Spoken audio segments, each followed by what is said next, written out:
Welcome to Drinking Bros, presented by GhostBed.com. What is up, guys? Welcome back to Drinkin' Bros. I am your fill-in host today, Rob Fox, and I am joined by Dan Hollaway, as always. And we have a very special guest today, author and documentary filmmaker, as well as police officer, David Yuzuk. How you doing, David? Good, man. Thank you so much for having me on. Yeah, absolutely. I mean, the story that you're kind of telling that we'll get into is pretty incredible, both from how you found it and what the actual story is. So happy to have you. And we have a lot of military and police and first responder listeners, so it's a pretty cool story to have on for sure. I think it's awesome. And I won't hold the Marlins shirt against you. So sorry about that. Used to be a Yankees fan. Well, I feel like the Marlins are an upgrade, actually, socially speaking, so that's fine. And you always have a ticket. You can always get in the stadium. Yeah. There's not a whole lot of demand for tickets down there. Always extra seating. Yeah. It's a good thing. St. Pete. It's that's an old Marlins logo though, right? That's not the new one. Yeah. That's from like 2013 maybe. Yeah, no, that's the one they won the World Series in. Well, the two World Series. Yeah. With rental players. Series, yeah. The Marlins are kind of like the military contractor of the baseball world. Yeah, they just go out and get players for a year or two and then slide it in there. Hey, it works. Gary Sheffield had a good time there. It's fine. So did Moises Alou and Bobby Bonilla and Kevin Brown and et cetera, et cetera. The list goes on. Yeah. We're obviously baseball fans. I don't know if you could tell. Yeah, we do a baseball show on Thursdays. Pudge too. Pudge was on the 03 team. That's right. Yeah. Yeah, man, that's just a list of dudes. You're based out of Miami, correct? Yeah, I'm originally from New York, and I moved down here about 30 years ago and just finished up my police career after 20 years. Wow, that's a really unique story, moving from New York to Miami. I don't know if I've ever heard somebody doing that before. Not at that age. I'm the first guy. Yeah, you're definitely the first. I mean, usually you're a lot grayer when you get the move down. That's true. Yeah, that's true. But get the jump on things. Miami's nice, actually. I'll be there tomorrow. We're going to the Mayweather fight tomorrow. I call it the Mayweather fight because he's the only person that's involved in any of the stuff that I've ever heard of. Except for Chad Ochocinco is apparently also fighting. What the fuck is going on? It's just a clown show. Have you heard about these fights? Absolutely. Yeah. I mean, it is what it is. The audience wants it. People are buying tickets. So, let Mayweather make his money. Yeah, right. Guy paid his dues as a boxer, and these are all little freak shows where he can make some money for himself and not get brain damage. I mean, he's one of the few boxers that doesn't have brain damage, and that's because he's one of the best defensive fighters, to ever be in the game. Yeah, I do. He's the best defensive fighter of all time, right? You got to. I mean, I don't know who else would even be in the same ballpark as him. Like, who else has specifically focused on defense? Now, that wasn't. I would say Bernard Hopkins. If Hopkins you want to too, look at, if you want to look at longevity and a guy who's not taking much head trauma, right? He's in the same boat. But Mayweather acts like he may have taken a lot of head trauma, regardless of whether he has or not, right? One of my favorite things on the internet is 50 Cent challenging Floyd Mayweather to read. Just constant. That's what this should be. It should be a fucking spelling contest, like what Doc Holliday wanted back in the day, right? And Tombstone, how about a spelling contest? That's what we should be seeing right now. But life is imperfect, so that's fine. We're gonna have to fight. I would definitely watch that too. So David, you have a pretty interesting story, and are telling on top of that an interesting story. You first made the documentary, The Giant Killer, correct? About Richard Flaherty? Yeah, initially I just made the documentary. It was my hope at the time that's kind of that chapter of my life ends. And then so many people reached out to me after the documentary because there were so many mysterious things that I wasn't able to solve, that I kind of felt compelled to put it all in a book, put the missing pieces. So for our audience who doesn't know, explain a little bit about kind of the background on this guy, Richard Flaherty, who I believe you met while you were a police officer and he was homeless, correct? Yeah, so I worked in a small jurisdiction in Miami, the northern section of Miami called Aventura. And basically what happened was Miami broke up into different jurisdictions because everybody wanted their own little police force for their own unique needs. So my department was 120 men, about 5 square miles. And when I first started working there, I would run into this tiny little guy. I used to see him at the movie theater. When I say tiny, I mean, he was 4'9", about 90 pounds.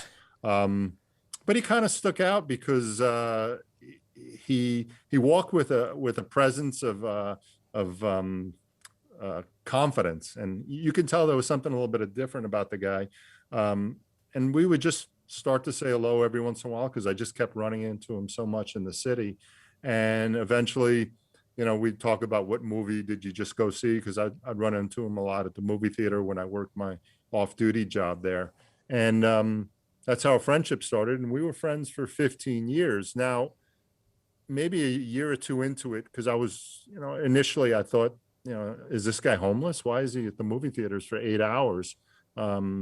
When I started seeing him on the streets and, sitting on bus benches, it was pretty obvious that he was homeless, although he was very clean and he took care of his appearance.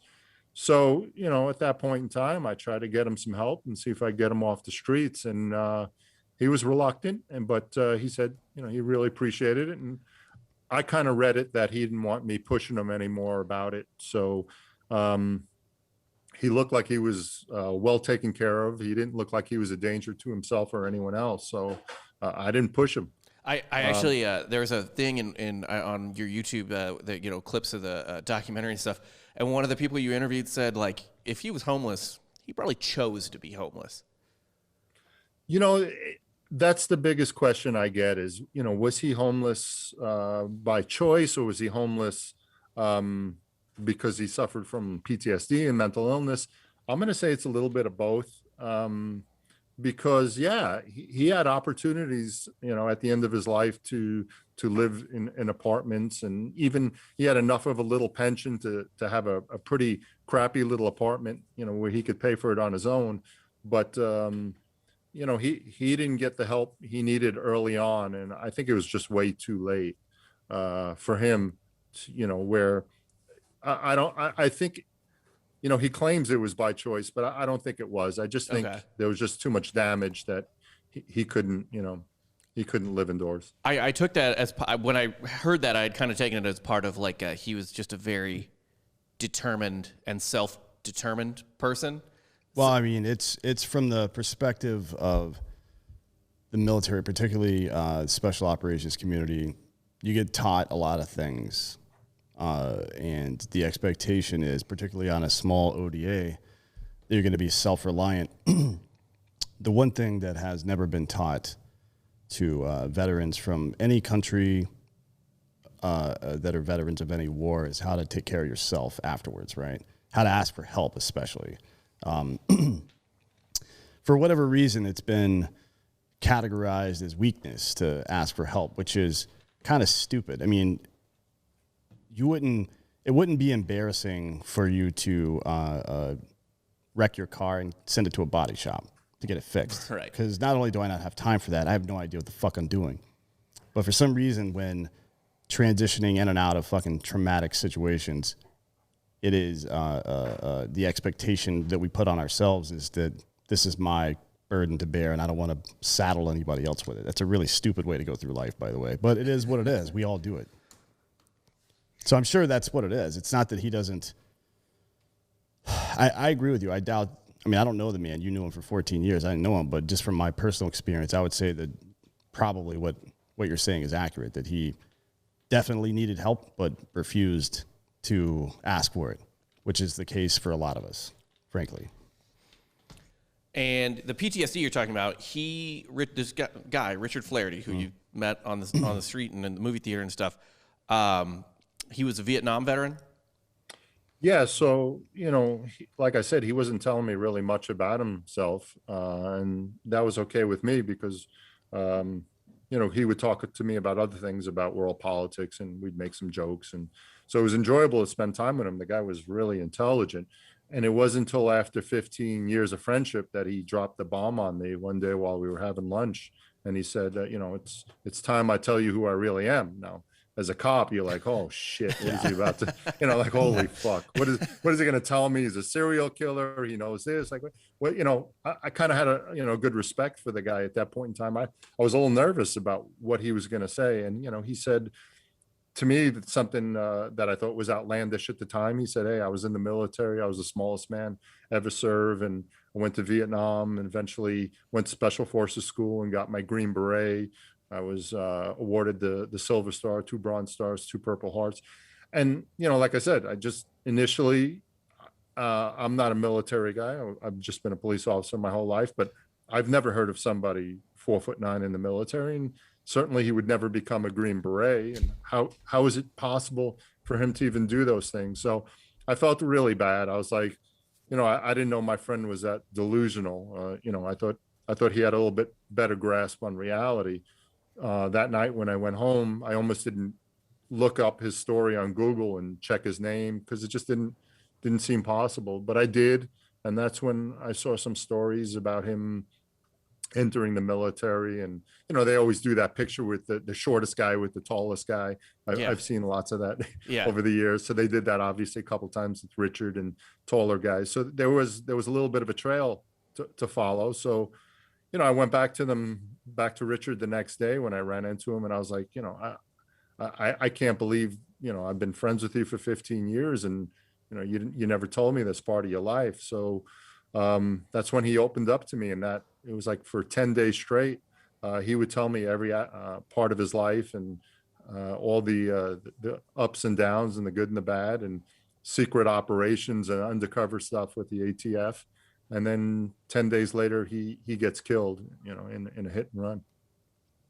Yeah, nothing surprising about that. I mean, the agency, especially from the 1950s. I mean, I guess you could consider that their inception, post OSS, but from the 50s through the yesterday probably, the CIA has been up to some shady shit, and they've certainly not been above hanging their people out to dry or trying to seal off loose ends. I mean, we've seen it a number of times. That is certainly why JFK is no longer with us. I mean, he may be dead anyways by now, but the agency 100% killed that guy for what they did, and that was just operators. I imagine what big agency would have done when Wild Bill Donovan was around back in the day, and there was really no congressional oversight over what they're doing. It reminds me of what's that? I can't remember the name of it. What's the Tom Cruise movie that came out recently about the American Made? American Made, yeah, like shit like that. It sounds stranger than fiction, but really, I wouldn't say it's common, but if you talk to anybody in the industry, stuff like that is not surprising at all. Like that shit happens all the time. Well, from my research, that is where they would cultivate, special forces guys, especially after the war. That these are intelligence gathering soldiers that have been trained in that way. So that's where the CIA would do their recruiting. Is they'd go over to Fort Bragg and they'd find themselves some Green Berets, some special forces guys to do some intelligence missions. Come on as contractors. Yeah, I mean, anybody that can operate as an autonomous asset is incredibly valuable to an organization like the agency, particularly when you have language skills, right? Or when you have not necessarily specific language skills, but the ability to do business, as it were, with other countries. You learn how to be, you learn when in Rome and what that really means. Like how to turn a blind eye to fucking bullshit. And I'm sure in your police career, you ran into some of the same stuff. If you're working any kind of intelligence or undercover operation, blending in is paramount. Otherwise, the operation's over or you get killed, right? So, Yeah, it's more than blend. Yeah, it's blending in and the bad guys 100% believe in who you are, because otherwise you're dead. You're right. You can't bullshit a bad guy and expect to walk out alive. No, certainly not. But I mean, for what some may have seen as a weakness in his physical stature, clearly Flaherty utilized this as a strength, right? I mean, absolutely, because no one out in the ether in some of the places he operated, Angola, places in Africa and stuff like that, would look at Richard Flaherty at 4'9", 4'10", whatever he was, and say like, oh, this guy's clearly an like you can see the fucking high and tight haircut, the stupid fucking special forces haircut, and the fucking aviator sunglasses. Like, oh, this guy thinks he's James Bond. No, this guy's like tiny. Like nobody would believe this guy's an operator. You know what I mean? He just doesn't. He doesn't look like that. Yeah, and that was, you know, I didn't know anything about those trips until after he was killed, and I found his passport in the storage locker, and then, you know, I found some other stuff that, you know, that he was traveling in, you know, when he was homeless from 50 to almost 70 years old. So in that time, he was traveling. He went to Venezuela twice. He went to Cambodia. He went to Iraq. He was in Amman, Jordan. And that's just the stuff on the passport, because I had another witness, a guy who was friends with him in the 70s, that him and Richard would leave the country and the State Department would have no idea. It wasn't through passports. So that could just be the tip of the iceberg. It's just one of those mysteries about the guy that he might have taken with him. Right. Well, I mean, look, the agency owns all kinds of private companies, particularly on the East Coast, that do international cargo shipments, and they just use it as a fucking, it's their Delta Airlines. That's been going on for infinity years. Like seriously, since planes have existed, they have been setting up cutout companies. So maybe he was traveling on a separate passport too. Who knows? I mean, it is the government who issues those things. But this is an incredible story. I mean, the guy is. I wonder, because I've read about what he did, which is impressive enough. But I always wonder why people do the things they do. I mean, people are motivated to serve for so many different reasons. A lot of the post 9/11 veterans served out of anger in a lot of ways, right? They were pissed off that their country got attacked. People that volunteered for Vietnam, and particularly he was, I'm looking at his uniform here. I don't know if he had a Ranger tab or not, but he was at minimum a triple volunteer, which is volunteer for the military, volunteer for airborne school, volunteer for special operations. So at minimum, a triple volunteer at his stature in a war that wasn't exactly popular, right? So you have to wonder about the motivation from somebody like that. And then he continued to serve his country afterwards. Clearly, this man was just built for this shit. Yeah, he came from a military family. Matter of fact, he has a cousin that Homer Weiss that won the Medal of Honor, and there's a big statue of him in Richard's hometown of Stamford, Connecticut. I went there to pay my respects. So he came from, his uncle served in the military. He came from a military family, and I think it's just something that he always wanted to do, is to serve his country. You know, you got to go back though in 1966, I believe, when he started applying to different military branches, nobody would take him at 5 feet. You know, at 4'9", the height requirement was 5 feet tall. So no one would take him. He had to write waivers. He had to write letters for about 3 years until he finally obtained a waiver to get into the military.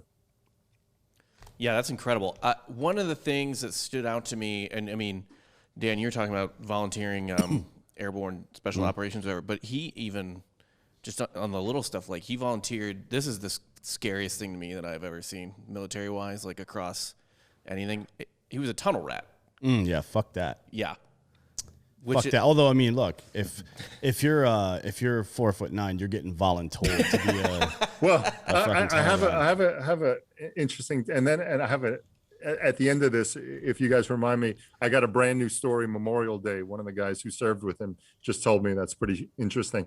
But the tunnel rat stuff, when he first went to Vietnam with the 101st Airborne, and his first tour was right at the beginning of Tet, so they were thrown right in the middle of the shit.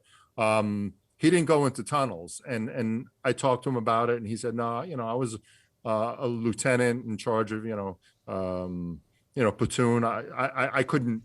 He wanted to go, but he couldn't do that. So he let, he had other people do it for him.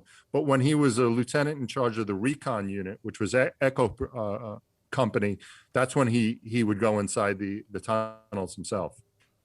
Ugh, that sounds like a literal nightmare. Yeah, I'm not in any way interested in doing that.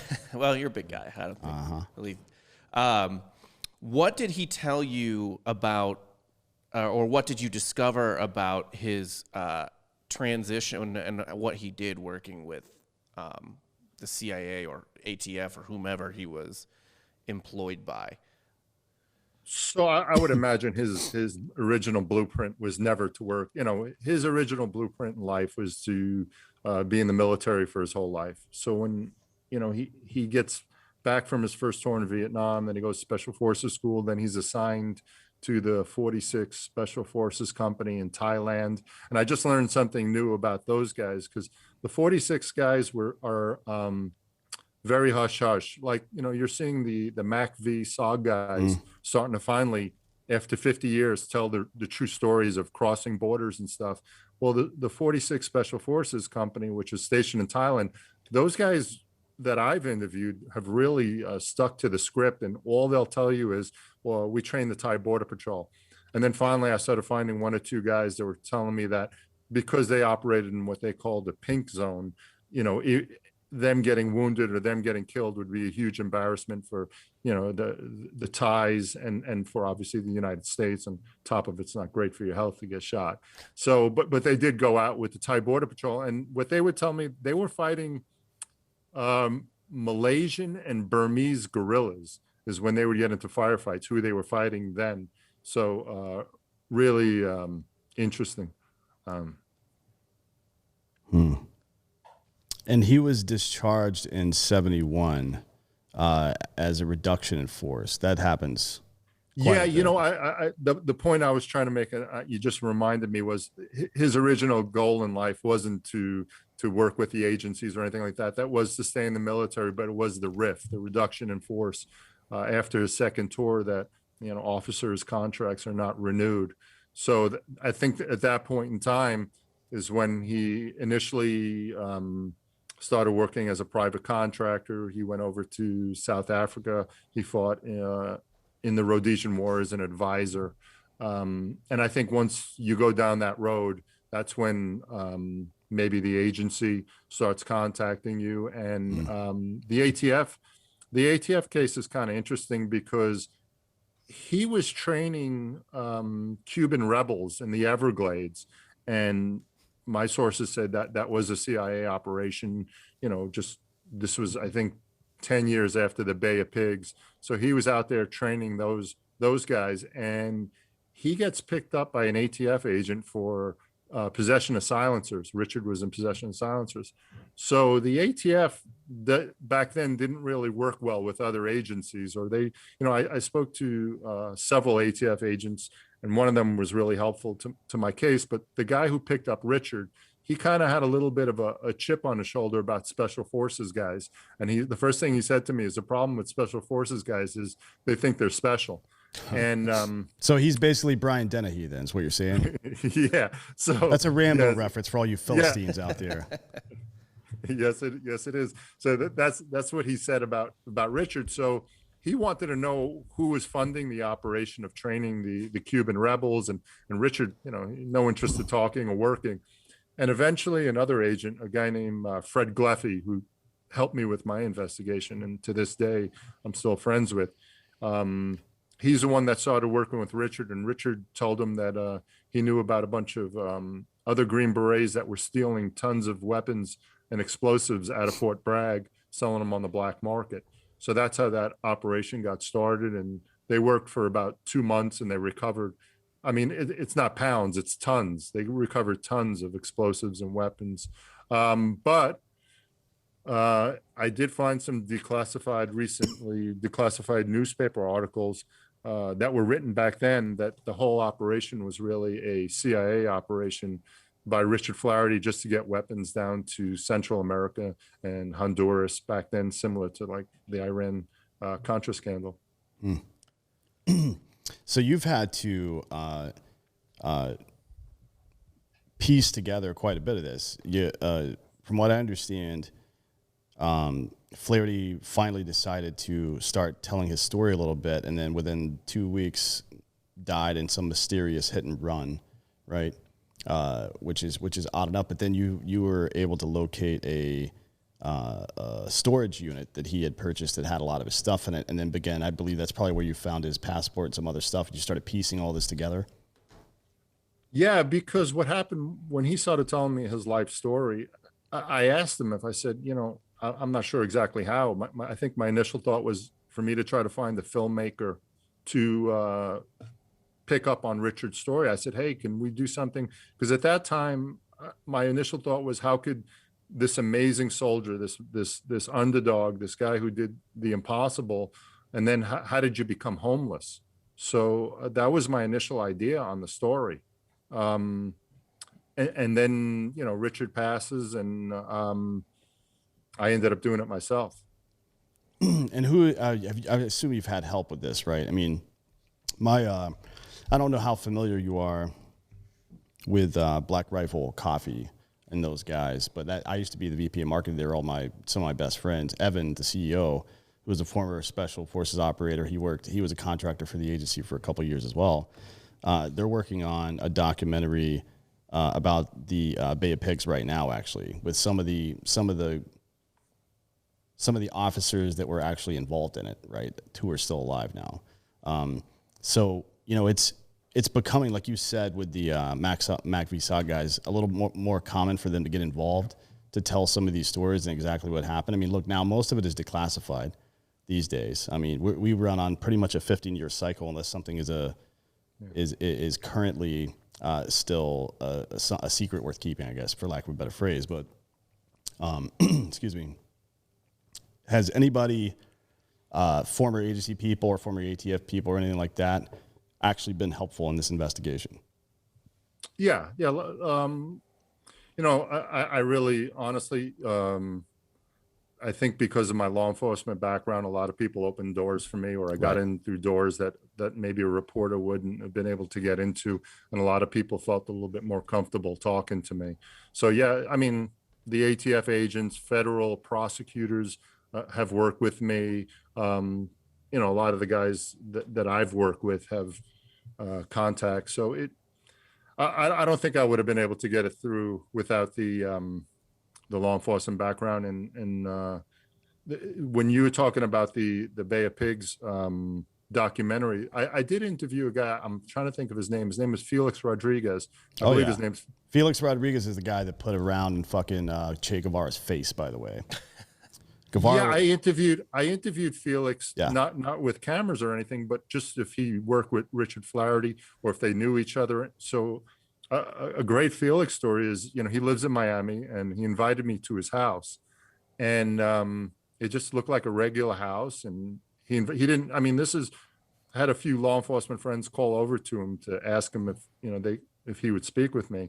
I go into his house and I see cameras, and he's got cameras and video everywhere. I mean, Felix, you know, it looks like nothing on the outside, but on the inside, he's got everything covered.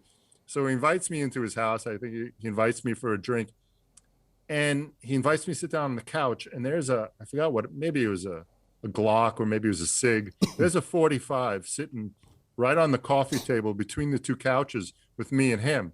And I'm just wondering, like, was that there purposely to see if I'm going to reach for it, or, you know, but it was, you know, it was interesting to do that interview. But what a great guy. What an amazing guy with an amazing life. That is a badass motherfucker. That dude doesn't fuck around. Did he know Flaherty at all?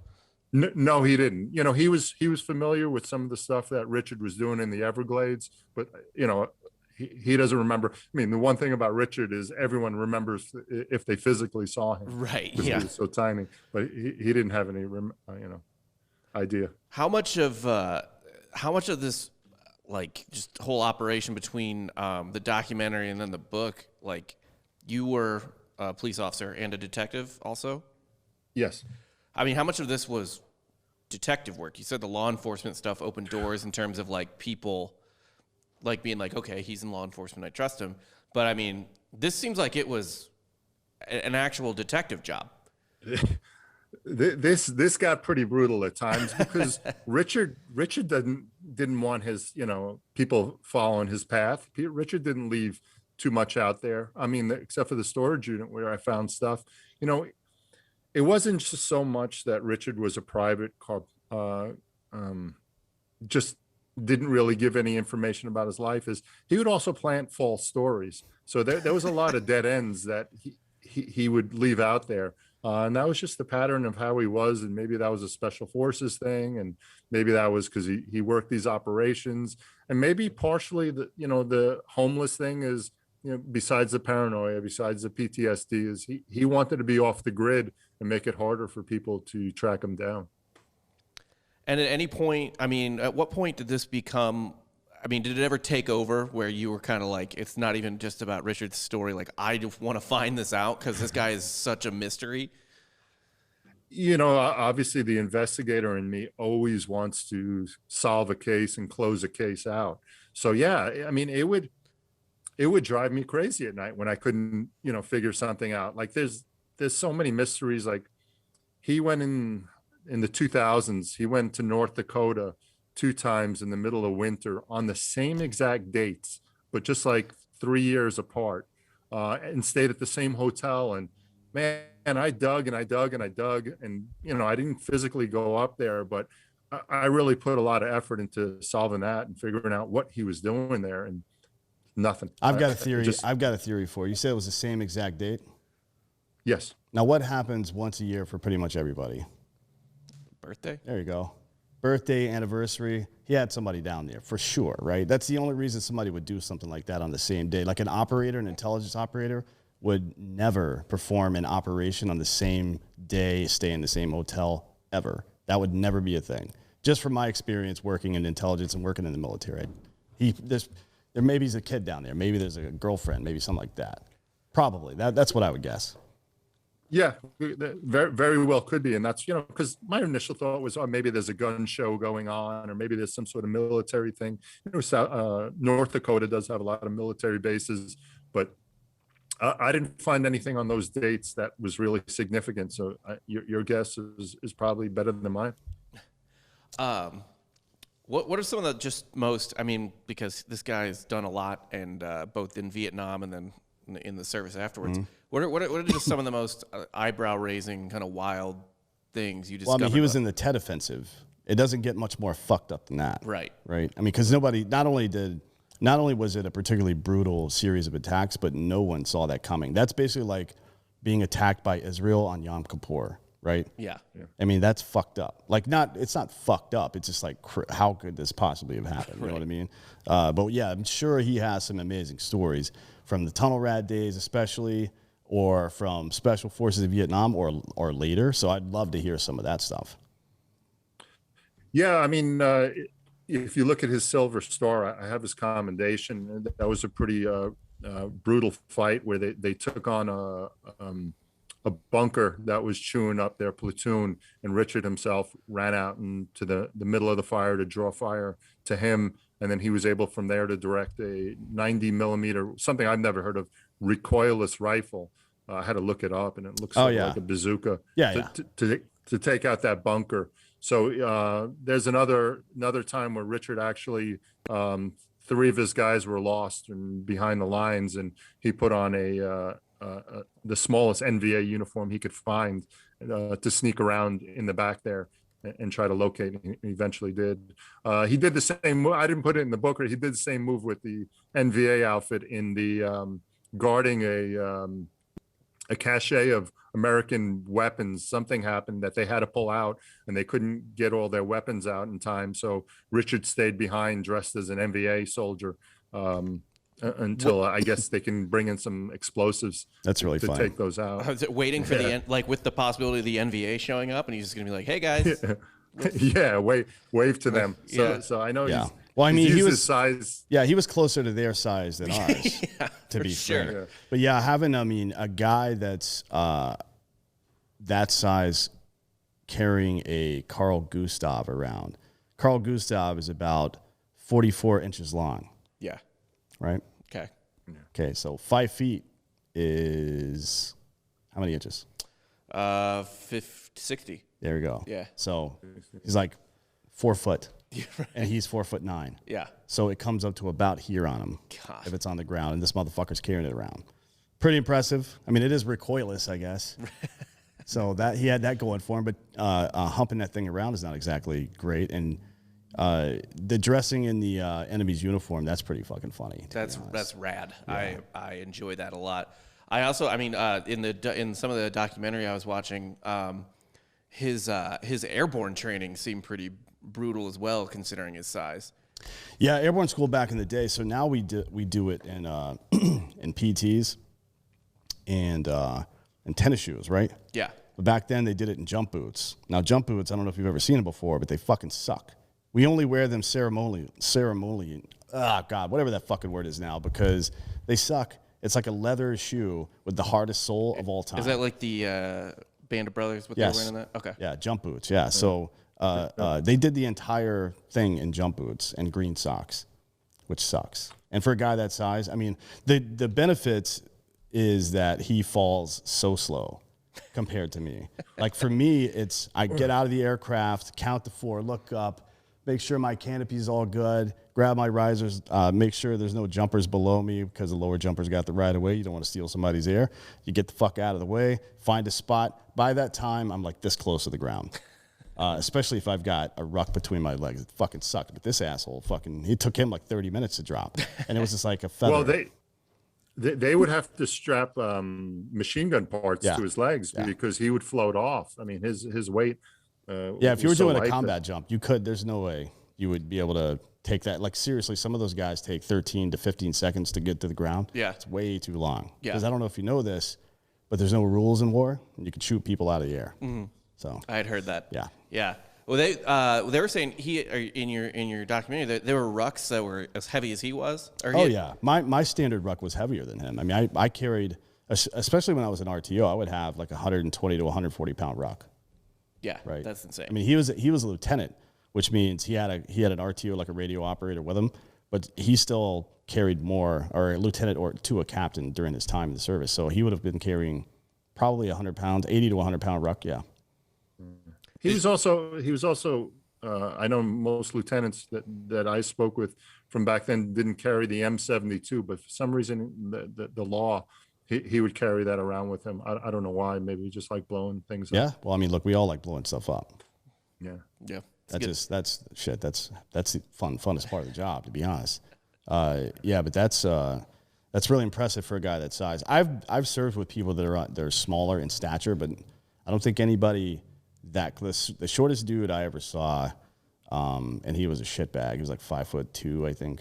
We had to kick him out because he was such a piece of shit. But I don't know how you do it at that size. People have this because of movies, because of Rambo and shit. Now, special forces guys are definitely in very good shape, but they're not all like 6'3" hulks. Most of them, most special operators that I know, like the vast majority, are somewhere between 5'8" and 6 foot, right? Yeah. At the highest, 6 foot. Now you see people that are taller than that and that are Green Berets and stuff, but you rarely see people bigger than that in like DevGru or in Delta Force, right? You just don't see it because they're endurance athletes. And the bigger you are, the harder it is to do that stuff. So I'm sure there's some of this stuff actually worked to his advantage, especially being able to get into tight spots.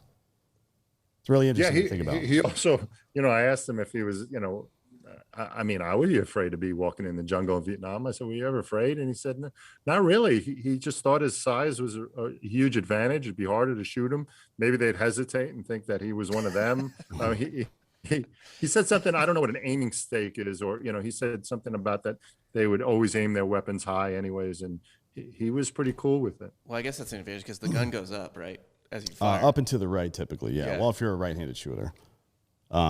It's probably good to be smaller, be a smaller target. Yeah. Like when you're, if I'm shooting and maneuvering through a course or something like that, not in a house. A house you stay upright most of the time, but if you're out looking for cover, there's different ways to kneel that minimize the amount of surface area you have on purpose. Like you make yourself a blade almost. Right? Yeah. So it's harder to hit you.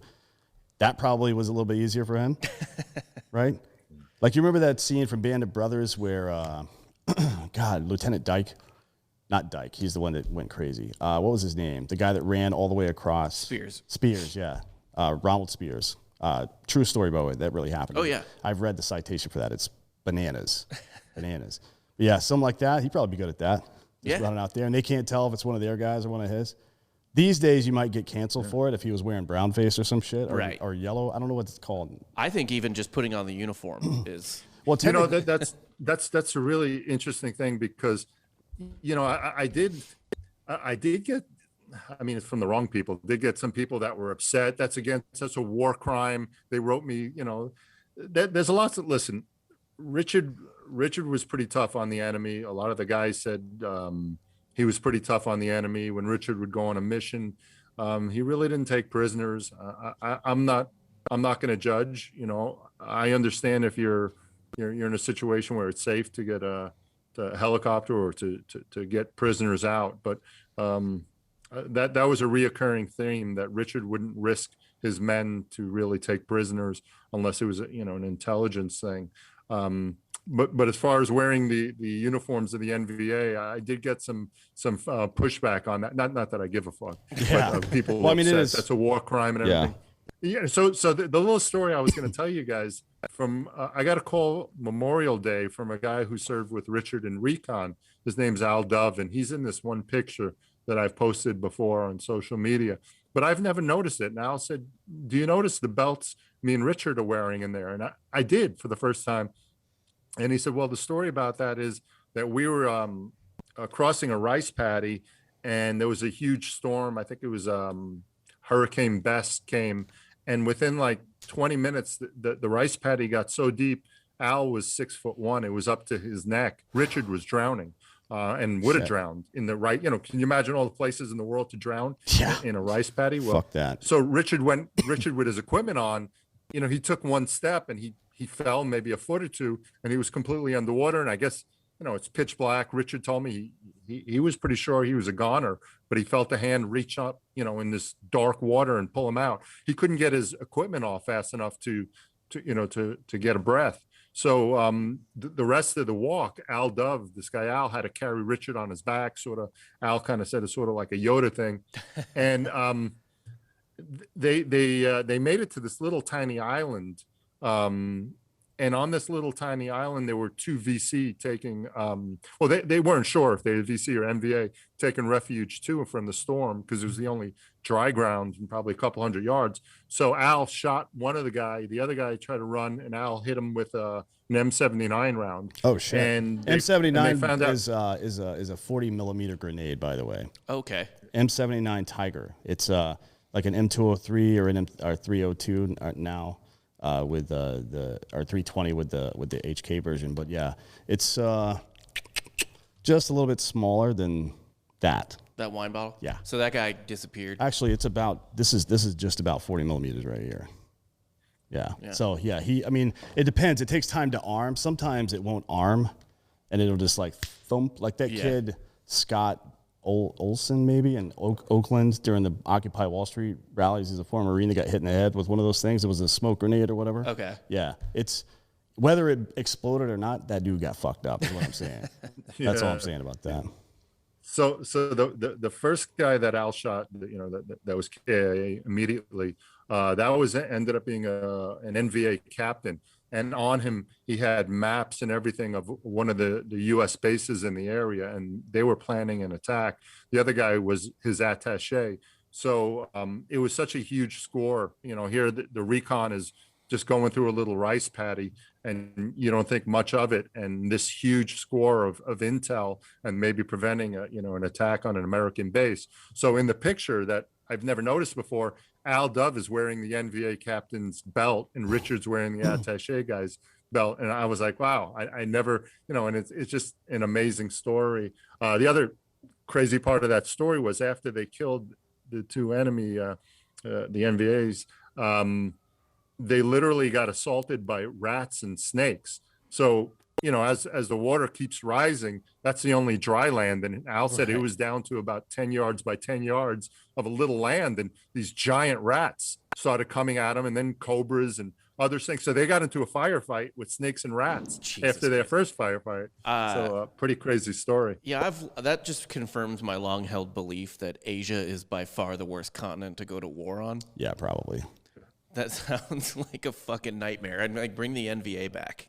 Like, fuck. I don't want to shoot. Yeah, I mean, could you imagine you're in a firefight with rats and snakes? Fucking cobra. First off, I'd be like, go eat each other first, your rats and snakes, and then we'll deal with the winter. You got to get a mongoose on board. Yeah, pretty much. Good. I don't know who. I mean, like the snake eats the rat, the mongoose eats the snake. And then I don't know what you do with mongoose, I believe is how you say that, probably, yes. Right? It's probably mongoose. Mongoose, yeah. I have no idea. Mongai, maybe. Mongai, yeah. Yeah, it's another valid one. So those are Vietnam stories. Was there anything from his time afterwards that you were like, whoa, you were doing that? Like any crazy stories just, from that time in his life that you discovered or that he told you? You're talking about when he was with the 46 or the undercover stuff? Either the undercover and just after post Vietnam, essentially when he was working. So what happened was after we did the documentary, there was some open spots in the documentary that I wouldn't speculate on anything. I wanted that thing to be solid, and there was no speculation. So the things I wasn't sure about, I left open. But after the documentary, like I said, people came out and talked to me about things. And one guy was a guy that spent a lot of time with Richard and that went to Rhodesia with him. So there was this one, Richard, they were mostly advisors. They were just training the Rhodesian army. They weren't going out on missions with him, but there was a farm that they used to go by and talk to the landowners. And I think that night after Richard's little platoon stopped by there, that all those people were killed by rebels. And Richard and two other American soldiers, that they would call themselves crippled eagles. That was like a nickname because a lot of those guys who were kicked out of the military, the reduction in force, went to Rhodesia to fight. They kind of felt a little bit betrayed by the American government, and they nicknamed themselves the crippled eagles. So Richard and these two crippled eagles went after the guerrillas that killed those landowners, the farm owners. And it's a pretty crazy story that the guy said that Richard, the first two crippled eagle guys who weren't special forces, they were just more infantry guys. They wanted to immediately hit the camp once they found it. And I think there was maybe 15 guerrillas on there. Richard made them wait, and he poisoned their water source with like dead animals and animal shit to really incapacitate them. And then Richard crawled in and he crawled into their camp and he laid in a pool of their like latrine, a pool of shit before they started the attack. So that's pretty out there, man. But Richard, was very patient. I guess that's his special forces training. That exceeded expectations. That's pretty wild. Yeah. I mean, a lot of things. That he had what happened. Richard had I would have to look at my documentation, the type of silencer. He had some type of pistol, it was like a 22 silencer. It's probably a Walther that he brought in, integrated silencer or integrated suppressor. So it was so weak that Richard needed to be super close to whoever he was shooting. So that's why he laid in the pool of shit for like 6 hours until they came to use the bathroom. That was their little latrine, and he would pop them in the head. I think one of the guys that he shot, and then he dragged them into the muck with him. And then one of the guys he shot, I think it was a neck shot, or he missed his head and got him in the neck. And that guy kind of gave out the alarm. But the other two American soldiers, they were carrying, I believe, Belgian FALs or something, FLAs, FAL type of FAL. Yeah. And that they just ground up those guys because they were in a higher ground, and they were able to just ground up those guys, and it wasn't even a fight. That is incredible. And he went to Rhodesia on his own, though. Rhodesia, by the way, for those in the audience that don't know, is currently called Zimbabwe. So that's why if you're looking for it on a map, you're not going to find it. Rhodesia was like a Dutch settlement. Right. And then, maybe you've seen, what's that fucking Blood Diamond? That's where Leo was fighting before Blood Diamond. Like, that's his backstory. Yeah. There you go.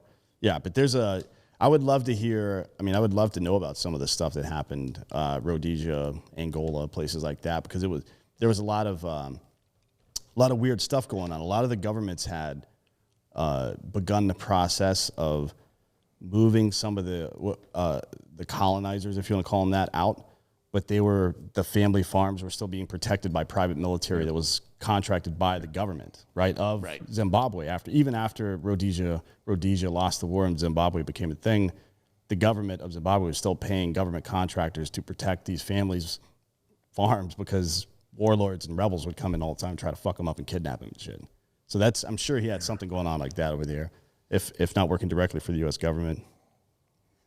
Yeah, listen, I'm not the biggest, I didn't pay attention that much in history, but when I started looking into more in Rhodesia, I didn't know that Russia and China were in Africa at the time, and they were training the rebels and the guerrillas in the same tactics that Richard saw in Vietnam. Matter of fact, the guy that gave me all this information said there was even Cuban generals there training these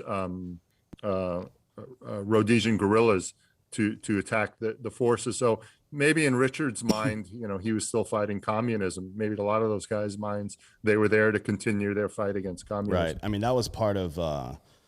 Look, Richard was around during détente, right? So there's 3 stages of the Cold War. The first was containment, where we fought all these micro wars. Anywhere we could find Russian influence, we would try to go down there and disrupt the economy and create rebels or whatever the case is. Then Kissinger came along, and there was a period of détente, which means relaxation, essentially.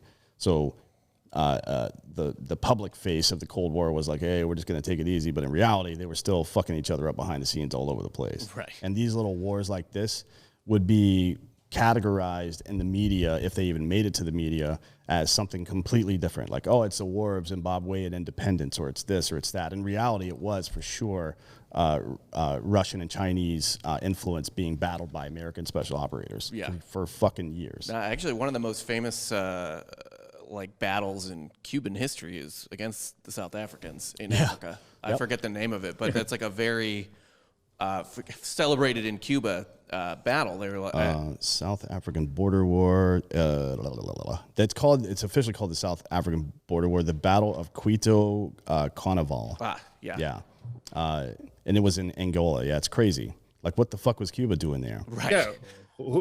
And we're not taught that in schools. We don't really know that much about it. And the same thing, the stuff in Central America with the spread of communism and influence from other countries. These hidden wars, these secret wars are going on to this day. And, there are, thank God we do have, intelligence and CIA and working on our side in the shadows. Thank God in some aspects. Yeah, in some. Well, I mean, look, you can't really question the heart of the American warfighter, but the American politician leaves a lot to be desired. 100%, man. Absolutely. And you probably know that as a cop as well. I mean, shit. When did you retire? What year did you retire? Well, they retired me 3 years ago. I just had to have my second back surgery. So as I was getting closer to my first back surgery, they had to fuse my spine. They were like, maybe it's time for you to wrap this thing up and go. Yeah. So I retired. They retired me 3 years ago. But you had like 30 years to 20 right? years. Oh, you did 20 years. You said you did 20? Yeah. Okay. So what were you doing at the end? Well, at the end, they had me on a desk. I was doing background investigations. So I was just I was a street guy. I love working the street. I like to be out there doing it. So, listen, life is what it is. Oh, yeah. It happens in chapters. You got to accept it. So I'm just moving to that next chapter and not looking back. I hear you. Speaking of that, what was it like? I mean, being, I believe, a first time or relatively close to first time filmmaker doing this. I mean, I know you do have actually a couple credits on your IMDb page and stuff like that, but you know what? Thank God I didn't know how much work it was going to be. Otherwise, I never would have did it. So I was so ignorant, and I was so like, oh, how hard can this be? But it's. I mean, if you give a shit, it's hard. And I guess if you don't, you could just put out garbage. But right. I wanted to do the best I could. I wanted to tell Richard's story in a way that would honor him and the men that served with him, the men of the 101st Airborne and the 46th Special Forces Company. Those guys all trusted me with their stories, with their, with their legacies. So I couldn't fuck that up. And that was a lot of pressure. And I also did make a promise to Richard before he passed that if I started the project, I would finish it and see it to the end. So, but it was really a lot harder than I thought. And then was the book, how about that? First time author, I assume? Well, the easy part of the book, not the easy, but the starting out as a police officer and then eventually becoming a detective, we're writing all the time. We're writing narratives. We're describing a story. So it's something that you do every day as a police officer. You're writing some sort of offense incident report or so I just kind of followed those same steps of, telling the story from the beginning to the end for the anyone reading it. Fair enough. That's cool. Where can people find the book and the documentary? What where should they look for it? Where should they buy it? Yeah, to make it easy on everyone, obviously Amazon, you can get the paperback audio book or ebook, and Amazon also offers the film on Prime for free. It's called The Giant Killer: Finding Flaherty. But some of the people like the new streaming services. So we're on Tubi, we're on Vudu, even YouTube. If you want to rent it on YouTube, you can watch it there. So try to make it easy on people. Social media, I try to post new stuff, and also that's where I get new people contacting me with Flaherty stories. So I have a Facebook page for them called the Giant Killer, and anyone who has new stories, you'll see sometimes I'll add there, hey, I went to OCS with Flaherty. Hey, I was in basic with Flaherty, or I just actually hooked up these two doctors, medics, that haven't spoken to each other in 40 years. And one guy saw one of my posts and said, hey, I know this, Doc Bishop, I know this guy. And I was able to have these guys exchange emails. So, God, man, those Vietnam veterans, they got shit on. Every one of them has a heart-wrenching story of what it was like when they got home from Vietnam. I hope this helps a little bit. Yeah, so I was going to ask next is, what do you kind of just hope to get out of all of this? The documentary, obviously, and the book and stuff as well. It started out as Richard's story, but then it kind of became all these Vietnam vet stories. And I'm hoping, a lot of them do talk about their PTSD, and some of the things that I thought I learned about it is, early intervention. The thing I now call the 3 F's: family, faith, and friendship. Super important for those guys that came back from Vietnam that had families, or they had strong religious beliefs, or they really had a powerful friendship network. They were able to somehow keep that train on the tracks, while guys like Flaherty kind of without that float off. Because all those guys, every one of those guys said the same thing to me, that they just want to be left alone. They just wanted to walk off into the woods, and some were able to, and some because of their responsibilities, they didn't, and kind of kept them a little bit grounded. Awesome. I mean, that's yeah, it's great. Yeah, it is amazing story. I'm looking forward to watching the doc. And for those of you who are gonna ask, I'm sure you would. The book is also available on Audible if you're an audiobook person. Yeah, it's available pretty much everywhere. So that's good. Yeah, get out there and watch it. This is a pretty incredible story. We appreciate you coming on today and talking about this stuff. I'm gonna get into this and read about this stuff a little bit, and we might reach back out to you and do another one of these, and bring out some of the other guys we know that have been involved in this, or at least hook you up with them so you can talk with them too, because a lot of these guys share similar stories. Man, that would be such an honor and a privilege. I mean, people have always asked me, like, don't you think Richard was lucky that he met you at the end? And I was like, absolutely not. It's the other way around. Right. I'm beyond honored and privileged to have met Richard, and that he told me a story, and this has been an incredible journey. So I'm very honored. Well, yeah, and thanks for coming on. I love that the story's just like still unfolding. Yeah. Right. Yeah, you're basically Nicolas Cage right now. It never ends, man. It never ends. Yeah, you're gonna have to. You're more than likely might be writing a sequel. To or at least an addendum. Yeah, for real, to the Giant Killer. But hey, David, thank you so much for being on today on Drinkin' Bros. For Dan Hollaway, I'm Rob Fox. David Yuzuk has been our incredible guest today, and his story, both in documentary and book form, The Giant Killer, available everywhere. Incredible story about Richard Flaherty, a Vietnam vet and intelligence operator after the war. Thank you so much for being on today. It's really been my pleasure. Thank you for having me. Yeah, thanks a lot.